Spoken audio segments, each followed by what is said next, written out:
Hello guys, today we're going to go over the steps for completing the 2025 DV lottery application or entry. So we're gonna do step by step. So let me begin by going to the website itself and show you how to go about that. So the website that you need to know about is dvprogram.state.gov, dvprogram.state.gov, and the web page itself is this one, the Electronic Diversity Visa Program webpage. So it welcomes you. It tells you that the DV lottery program is now open. It tells you it will be open from October 4th. It's been open from October 4th, and it will run until November 7th, 2023. And the entry form will only be available for submission during this period. And this period only, entries will not be accepted through the U.S. Postal Service. This is the only way to apply. The entry instructions are there. There is the DV 2025 instructions. It's a PDF. You can go over that and read. It's a 21-page document that has loads of information, everything you need to know about how to apply. It also gives you photo instructions.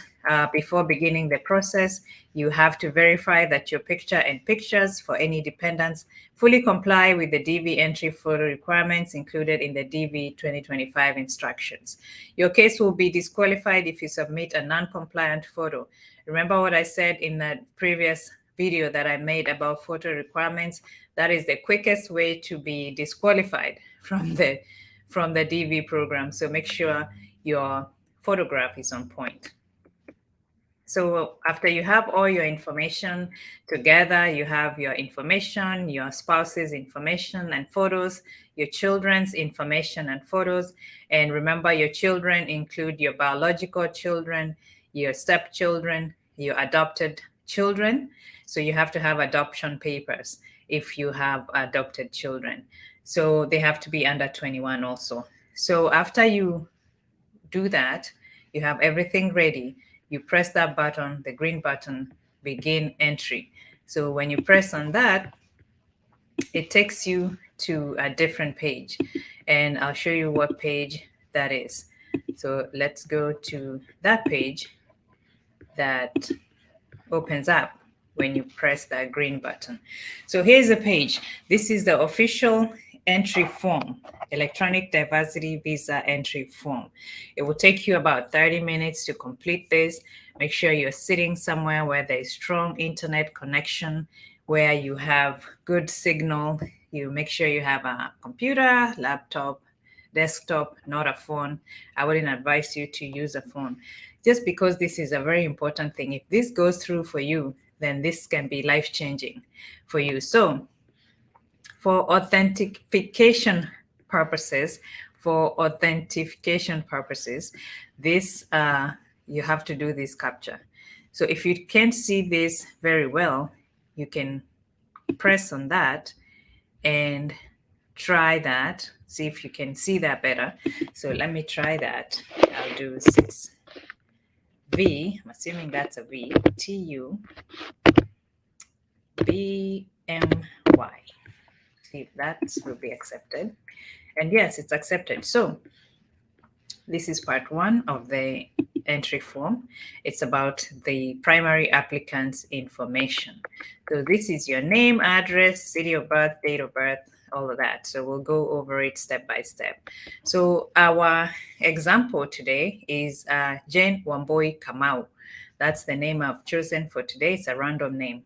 Random name, random date of birth, random place of birth, etc. So just for example. So for last name, in Kenya, sometimes we say surname. So for the last name is Kamau, and the first name is Jane, and the middle name will give her Wamboi.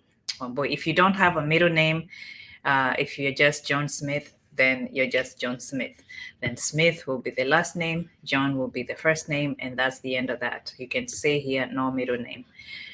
For gender, it should give you an option to click male or female.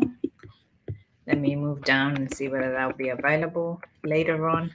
For date of birth in America, they have the month first and then the day and year. I know in Kenya we start with the day and then the month and then the year. But let's say Jane was born on Christmas Day. So we'll do December, which is 12, and the day would be 2025, and the year we'll say she was born in 2000, the year 2000. And moving on, city where you were born, we'll say make sure you enter the birth city only. Do not enter district, country, province, or state. So birth city, we'll say she was born in Nairobi. If you were born anywhere else, if it's a city, if it's Nakuru or any other city, you put the city. Don't put the province, don't put the district, don't put the county. Country where you were born, Jane was born in Kenya, so we'll put Kenya for her. And then country of eligibility. This is where you need to stop and verify whether your country is eligible. I've made a video of the countries that are eligible. As a matter of fact, it's the countries that are not eligible because it's easier to do countries that are ineligible than countries that are eligible because there are more countries that are eligible. So make sure your country is eligible. So for Kenya, Kenya is eligible, so we don't have to worry about that because it says your country of eligibility will normally be the same as your country of birth. Your country of eligibility is not related to where you live. If you were born in a country that is not eligible for the DV program, please go to here, explanation of country of eligibility, to see if there is any other option available in your case. So since Kenya is eligible, we move on to the photograph. So here's another reason for disqualification. The biggest reason why people get disqualified, the number one reason I feel like is the photograph. So make sure your photograph is on point. I have a video with the specifications of what your photo needs to look like. So it says here that photographs must be submitted at the time of EDV entry. Photographs that do not comply with the specifications, including but not limited to recency of the photos, that means they have to be taken in the last 6 months. Composition of the photos and unacceptable backgrounds are grounds for disqualification of the entire entry. Saying any manipulation of photographs that alters the facial characteristics is grounds for qualification of the entire entry. They're giving you photo examples to see what you need to do to have your picture be on point. Refer to the instructions for the 2025 Diversity Immigrant Visa Program for technical specifications and compositional specifications for the digital image.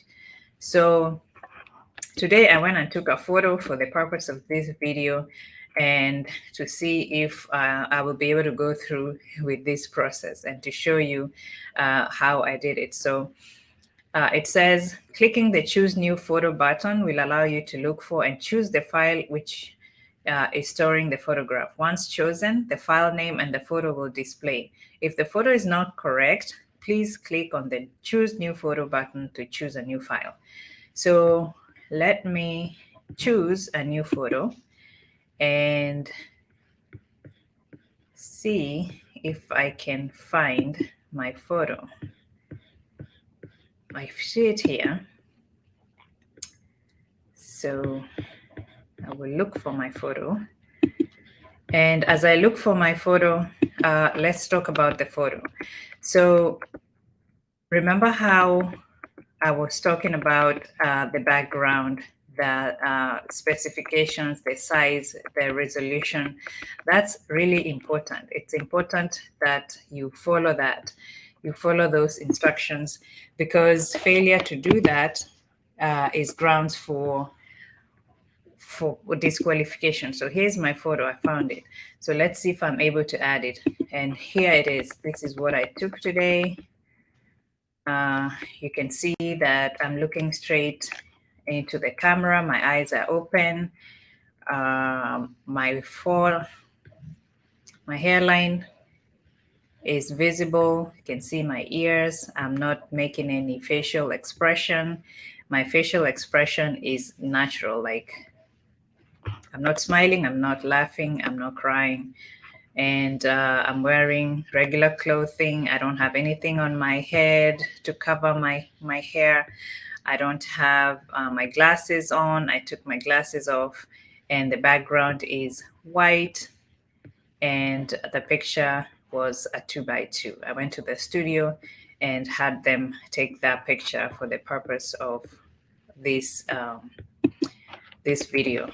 So moving on, for the mailing address, in care of is optional. You don't have to put that for the address. So the address system in America is different from, for example, Kenya. So here in America, we have the street number,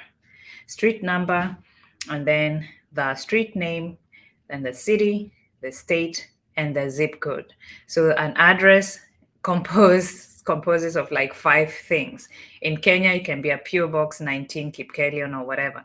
But here, a PO Box is not acceptable. So you can put the city. You can put the city. So, for example, for a boy, she was born in Nairobi. So we'll do city, and mailing address does not necessarily have to be where you were born. It can be where you receive your mail. So the city is Nairobi.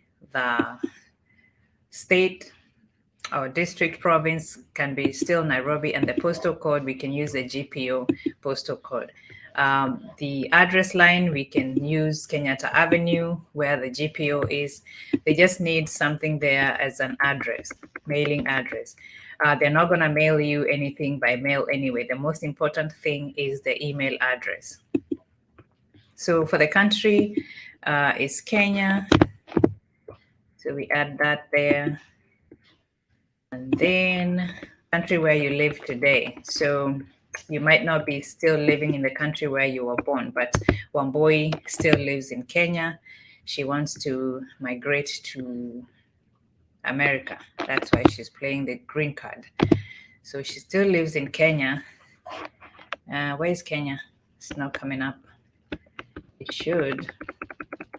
So she still lives in Kenya. So we're going to put that as her country where she lives today. So the phone number is not important. It's optional.